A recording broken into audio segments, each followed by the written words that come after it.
Hello, welcome back to Clockwork Dandy Noodles, the channel where we talk random stuff, we praise the noodle, we praise our love for amazing cool characters and amazing written villains, and none other than it is the most important, most funnest day of the week, of this season, that is Monday. It is Monday. Today we are going to discuss episode 10 of Moriarty the Patriot. This is The Two Detectives Part 1, and what an amazing episode we just had. Quick boring things out of the way first. My Winter 2021 video is up on the channel. Make sure you guys go ahead, check out what I am reviewing next season. What animes will you have the chance to see me review weekly on YouTube? Also, attached to the same video, my top 3 anime of full anime season 2020.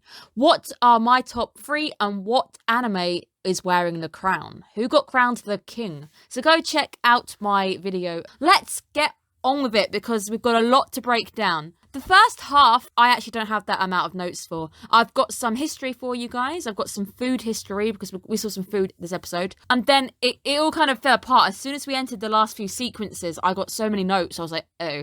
And this episode, it's definitely a prelude of anything. So the main detective story is going to happen next week. Seemingly at the end of last week, except things are a little bit different. We're back in the graveyard again. There is no overlay. So I was like, okay, things aren't 100% the same. This time we see Sherlock in front of Hope. Hope telling him go ahead and shoot, and Sherlock does. And he ends up waking from a nightmare. And we can see that he is actually bothered. He's aggravated. He looks angry. Initially wrote down that is it because he was that close to becoming a monster, and I think it actually is. I think it is the fact that he's angry at the fact that he is considering it. And sometimes they say that dreams are regrets, or it's things that you want to do, desires. The possibility that Sherlock right now is regretting the choice to actually have his case furthered, find out who the mastermind really is. Bearing in mind for you guys, just remember what he said last episode as well before we throw him to the wolves here. He did say that there is more fun in actually uncovering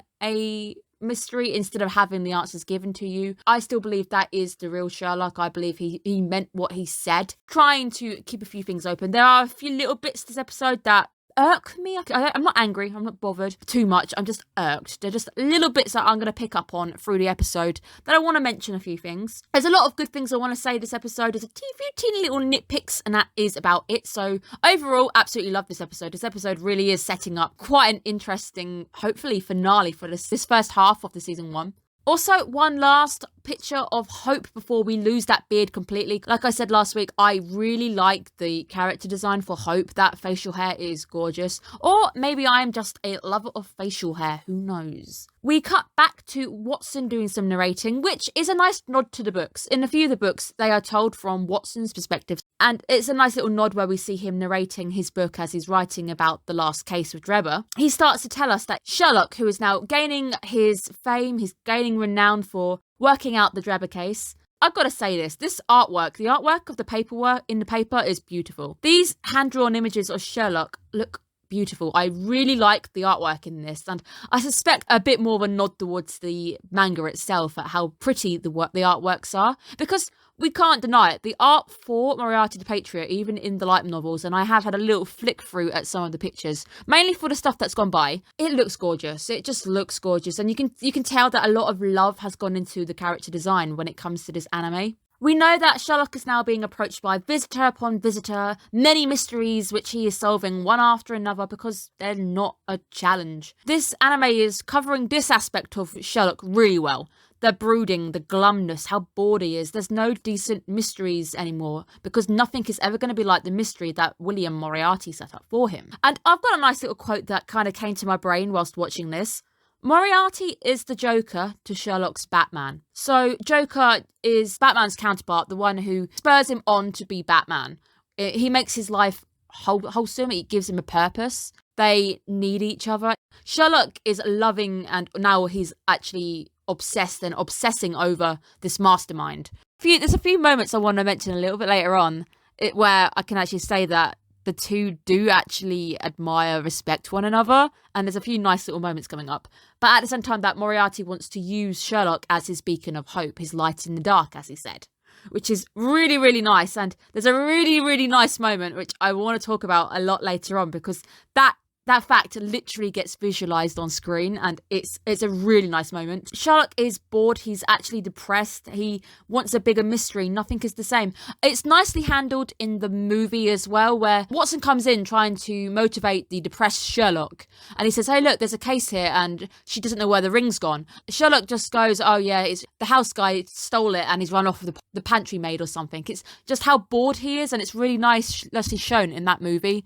That movie is a good movie. I think it's a very underrated movie. Downey Jr. did a fantastic job. I'm also excited to know that there is going to be a third movie coming out, hopefully next year or the year after. So really looking forward to having another Sherlock movie, because I am such a huge fan of this kind of work. I'm a big fan of Sherlock.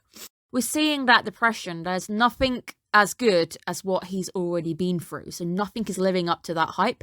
Let's now cut to Lestrade getting a shave, where we can do a little bit of history on the razor blade being used. I suspect some of the older members of watching me, if there are older people in the audience, you guys probably already know what this is. This is the cutthroat razor, aka a Victorian straight razor. These are dangerous. So we even see him telling Lestrade to stay still.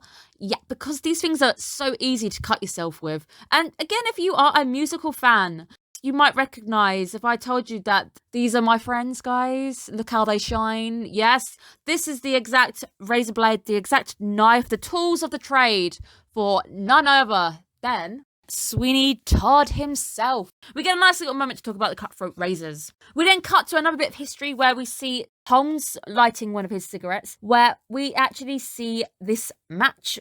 The match company isn't real, but the fact that they're calling them flaming fuses, that is correct. So I've got a nice picture on screen. You can see pretty much how identical. Just a nice little nod. Those guys they could have just put matches and we could have probably gotten away with that. But no, the anime crew, the people, the team behind this anime have gone that far just to make a little nod to go, hey, this is another little nod to the Victorian counterpart.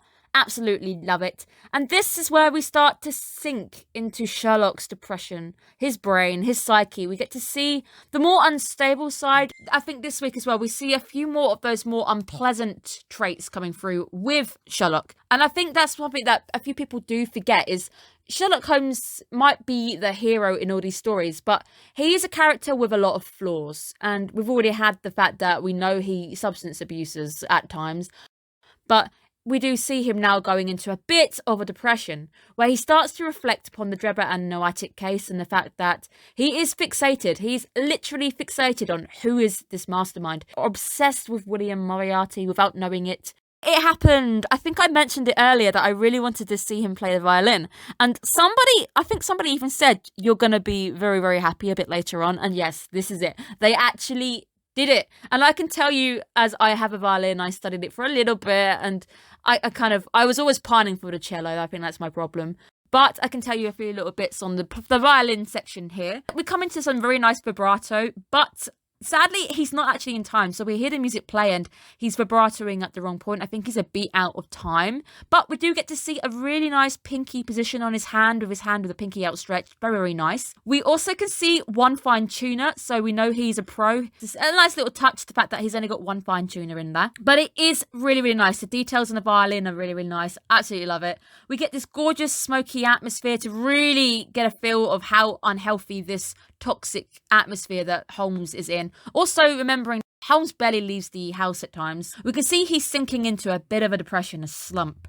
And then our visuals go blue and red, which is really, really nice because the anime hasn't quite done this before, where we've got these contrasting images where the gun is in red because we know the gun signifies danger, and he replays the deal between him and Hope again and again. We can see nicely in this scene as well, the smoke starts to swirl, it starts to make up the faces, it starts to show us a bit more of a lucid. We can still call it a colour pop, but it's not quite the same, where we've got the red violin, we've got the very stark colours playing out. It's still popping a colour, so the red violin stands out, the red gun stands out, but we have got a few more colours going on where we see Sherlock in the blue.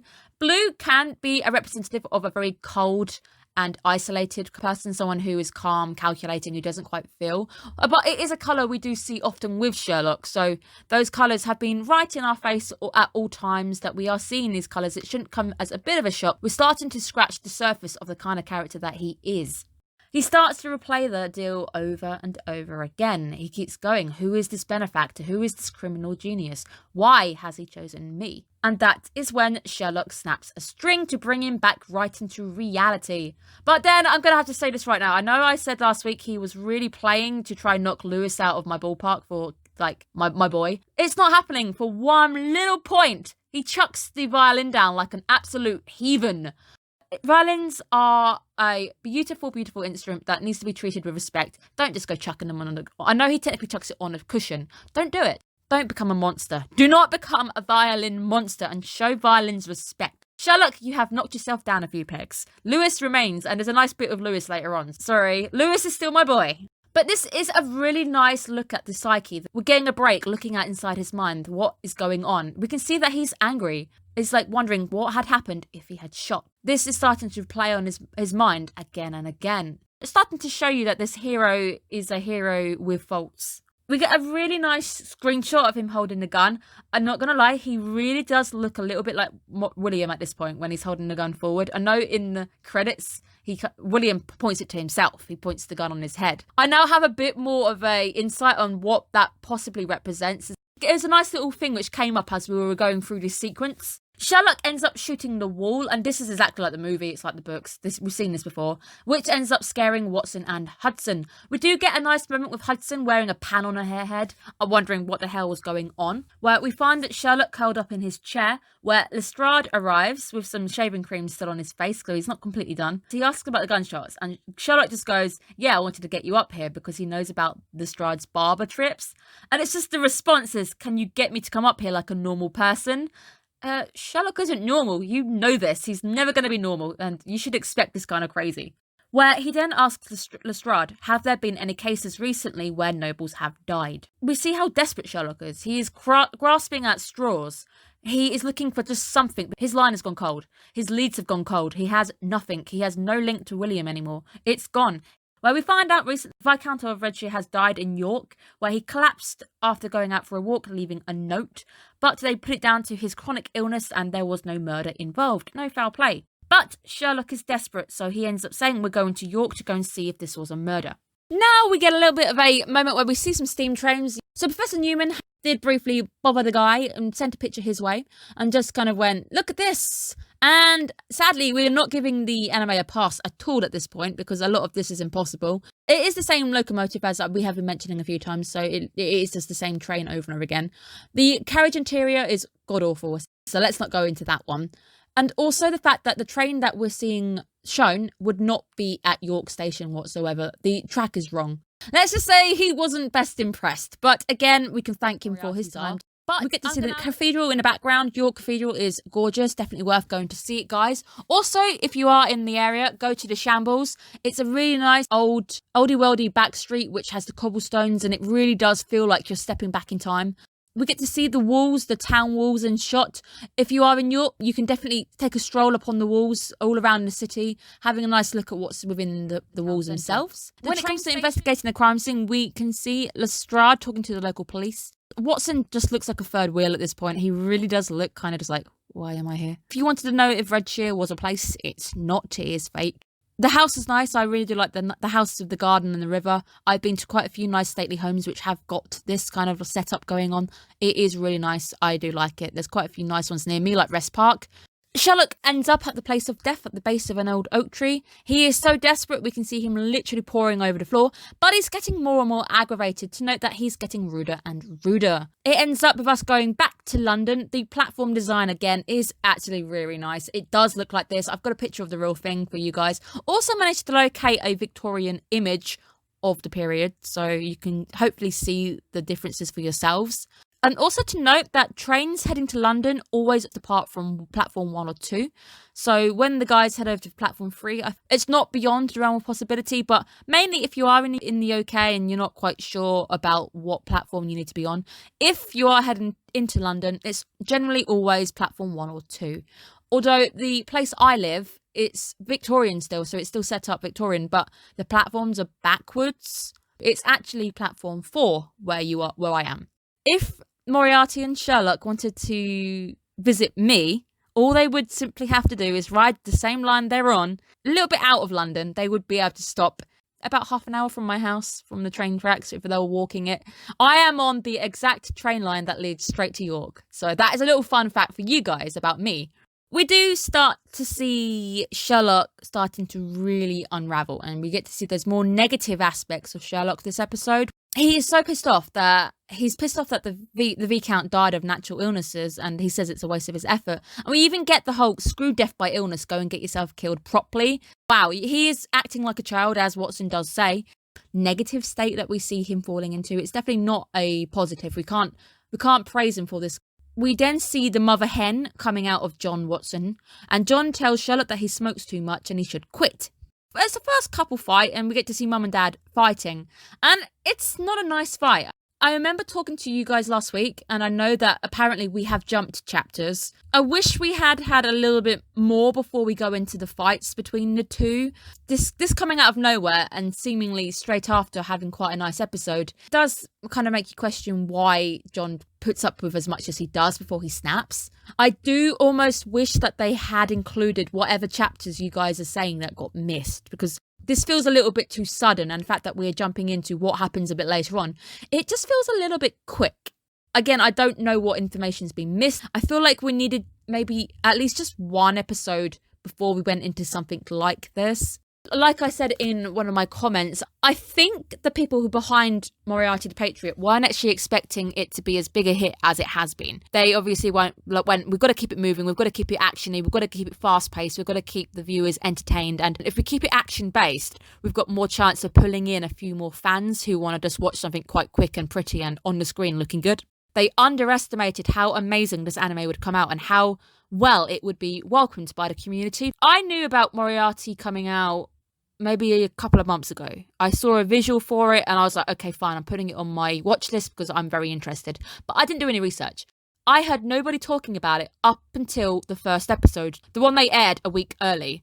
After that entire week went nuts. Everybody was talking about it. Everybody wanted to review it. My video did absolutely amazing. And considering I'd come from talking about not so popular animes, that literally told me that this anime is big. This anime is going to be big amongst the community, and it has been so well received. I'm very, very happy that it has. Getting back to our couple fight, which is so sad to see this happening so quickly. Well, we do get to see Sherlock acting rude, irrational. It's so bad. He calls John useless, and then he literally snaps and says, "Why did you stop me that time?" aka killing Hope. And it's like, would you really have wanted to kill him?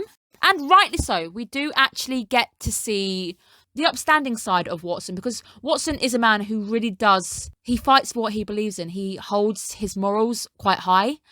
As much as he would be closer to the truth, yes, it wouldn't be as fun. You're literally having the answers given to you. And as well, you would be a murderer.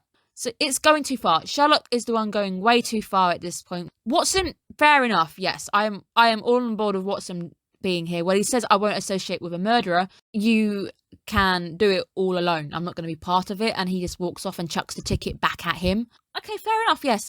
Sherlock, he was in the wrong. But I wish we wouldn't have had this episode straight after just starting to build up the relationship between the two, because we were building quite a nice relationship between them, and now we've just completely wrecked it. Admittedly, yes, I do trust that Sherlock will clear Watson, and it's going to hopefully build that bond a bit better. But it feels like it's too soon. We get to see a nice old style ticket. I like these old style tickets. I've got a few floating around. You can get them from old steam railways. They still run with these little tickets. I got one from Audley End. I also got one from down south in Torquay. So I like these tickets. But they're very easy to lose because they're so tiny. Also note GNR on the ticket. That is just the train company I told you about before. It is the Great Northern Railway. Also quite interesting to note they're going to Paddington, not King's Cross. We get a nice shot of the York town walls as we end up pulling out the station. Sherlock finds himself locked out of the carriage by Watson, where he says, fine, I'm going to go and eat. And we haven't had a food stop for a while, so let's have a food stop. This is a Yorkshire pudding, roast beef, gravy, peas, carrots and mash. Absolutely fantastic food. You get a Sunday roast. This is a Sunday roast. Absolutely love it. You can add a few bits and pieces in. To be fair, anything on that plate I would have eaten, but people do a lot more kind of hearty veg like spinach and cabbage. Not my thing. I would have eaten that plate as it was. And as well, gravy is absolutely amazing. It's also really hard to tell an American what gravy is because the gravy you guys have is different from the gravy we have. And also, if you're in Europe as well, my friend came over from Germany. He had absolutely no idea what gravy was. Apparently, gravy is quite the UK thing. Go me, I didn't even realise. I'm so used to gravy being a thing. I love gravy. A bit good old thick gravy, over potatoes, best thing ever. Sherlock then changes tables because he finds, I haven't seen my boy in a while, guys. He sees William and Lewis. We know the drill, guys. We're going to have a moment to praise Lewis because I love Lewis. He's so beautiful. Right. And it's just the way he casually comes over. He's like, yo, professor. And it's their faces. William is blank. He's very good at doing a whole kind of blank face. But it's Lewis's face which worried me. This sequence, William handles it like a pro. Lewis doesn't, and it does make me wonder. Sherlock's totally fixated on William at this point, and he kind of doesn't really look in Lewis's direction.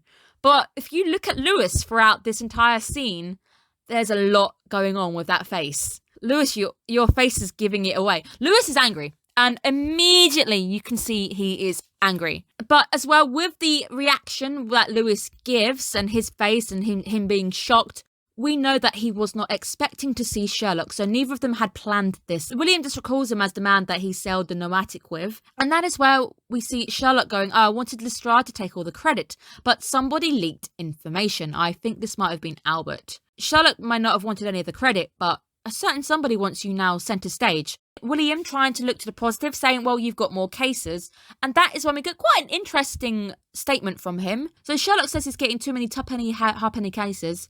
This basically means these cases are cheap, low pay, easy peasy cases, which are really, really boring. Just a continuation of the fact that he is bored of his life right now. Lewis very subtly trying to say piss off, where he tells Holmes that they've just finished their food and they're heading out.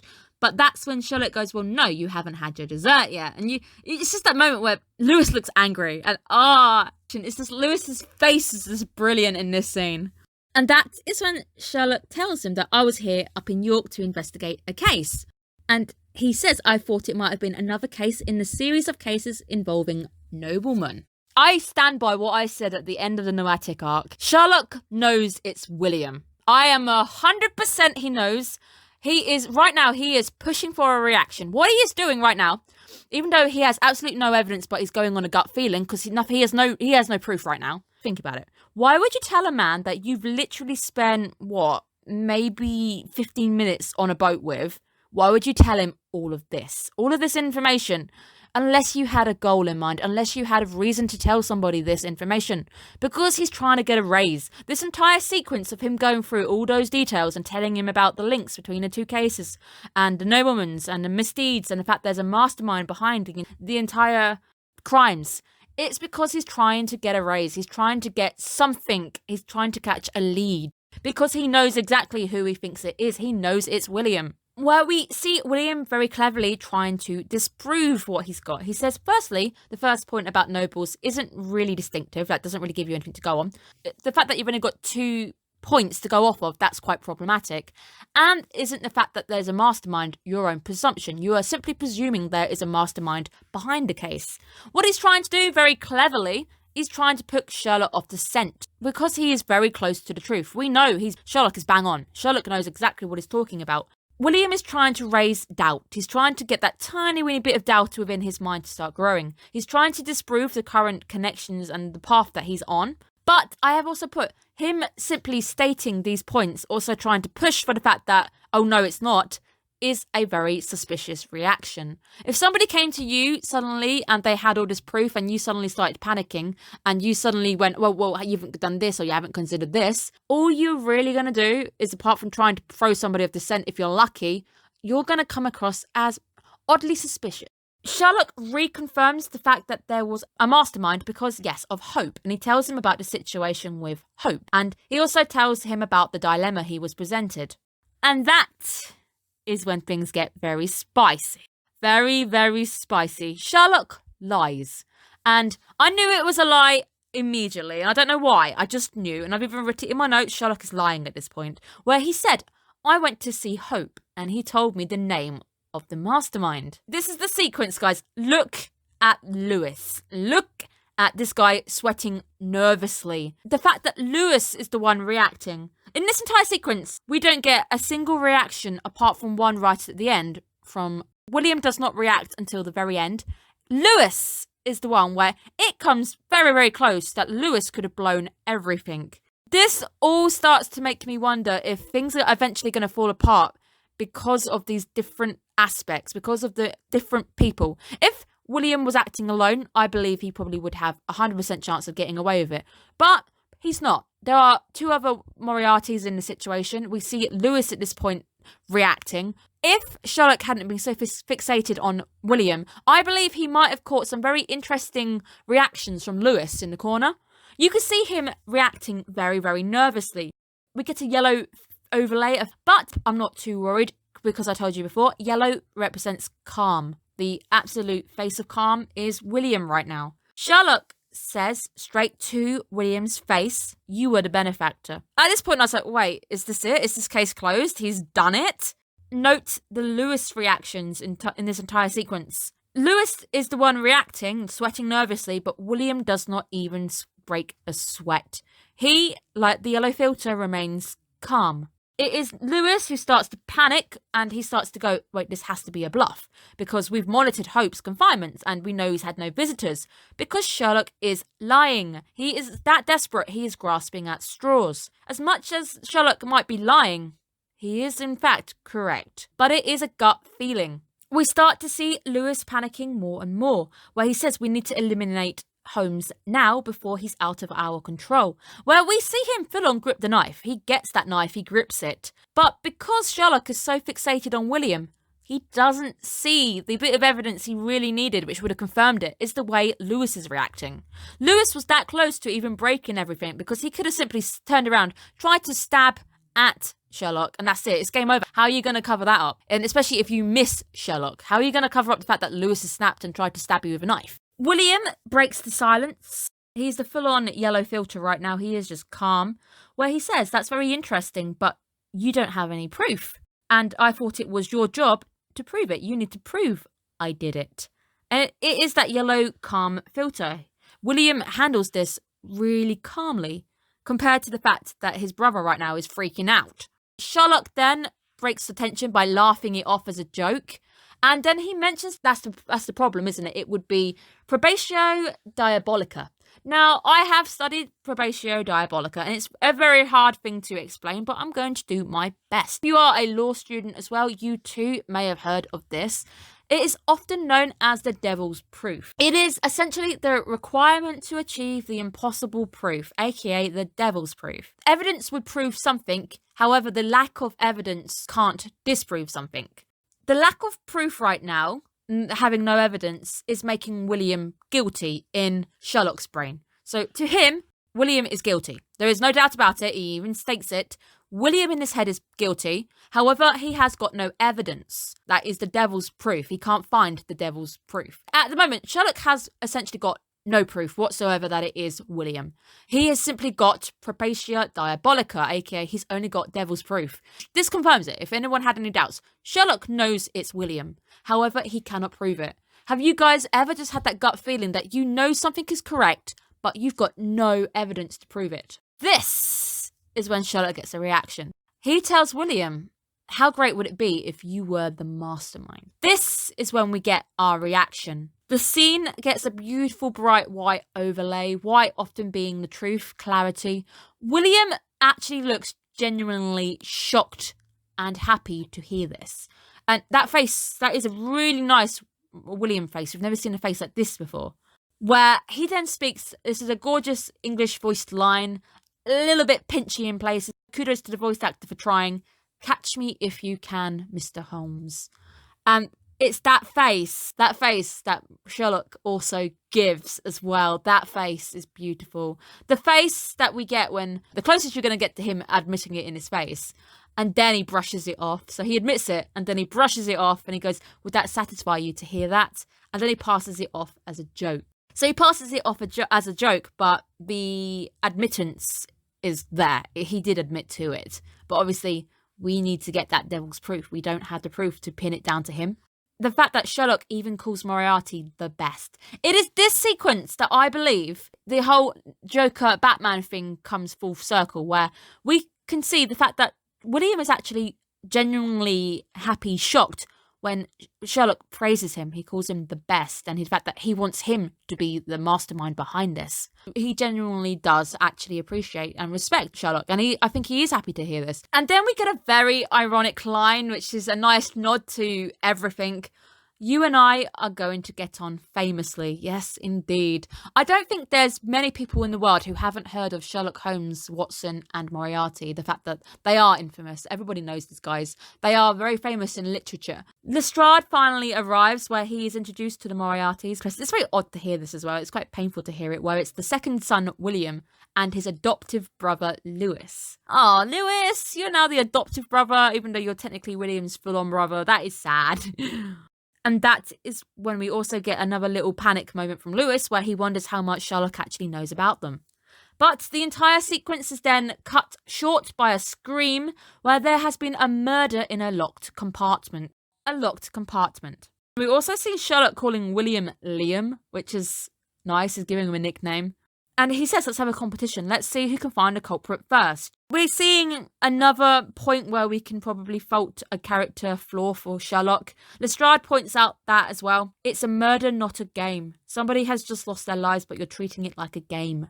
William accepts, but then he states that the case has become more complicated, as we turn around to see Watson standing in total shock disbelief, covered in blood. Next week is part 2.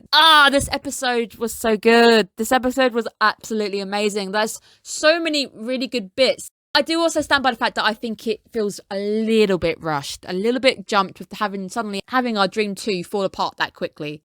It's nice to know that you guys even did note that they're going to be jumping a few chapters now, which kind of sucks in a way. But as much as those chapters we're missing out on probably don't have as much action, or they might be a little bit boring in a sense, I feel like they would be needed to give us a bit more of a bond, build some of those relations, give us a few backstories, instead of jumping straight into another meeting between the two, which does feel a little bit rushed. But it has been an absolutely fantastic episode. I really wasn't expecting him to come out and blame Moriarty straight in front of everybody, and the fact that Lewis could have easily turned around and tried stabbing at Sherlock. That's how kind of close Sherlock was to almost dying. I'm quite sad because we've now got 2 episodes left before the season ends, and I'm really sad because as much as I get so happy for Monday, I also know that every Monday that passes, we've only got like a few left before we go to a break, and we don't have any Moriarty till April. I'm so sad about that. I really hope that this is something that kind of gets more and more seasons made. It's a really good episode. There's a lot of the pacing was quite nice. I liked a lot of the visuals, the detail, attention to detail again. This anime really does get quite a few passes. Apart from the trains, apparently they're not the best at trains and steam trains. There are a few little bits which bug me plot-wise, but as an anime only, I again wouldn't have known that there would have been chapters missing. So I kind of also got to play with whatever I've been given. So I'm really hoping that they make the effort to actually show Sherlock apologising and try to do something to rebuild the friendship between Watson and Sherlock, because right now it just seems like Sherlock doesn't appreciate Watson, and he doesn't actually give a damn that kind of Watson's angry, because he sees that Watson's angry, he doesn't even attempt to apologise, and then he just walks off.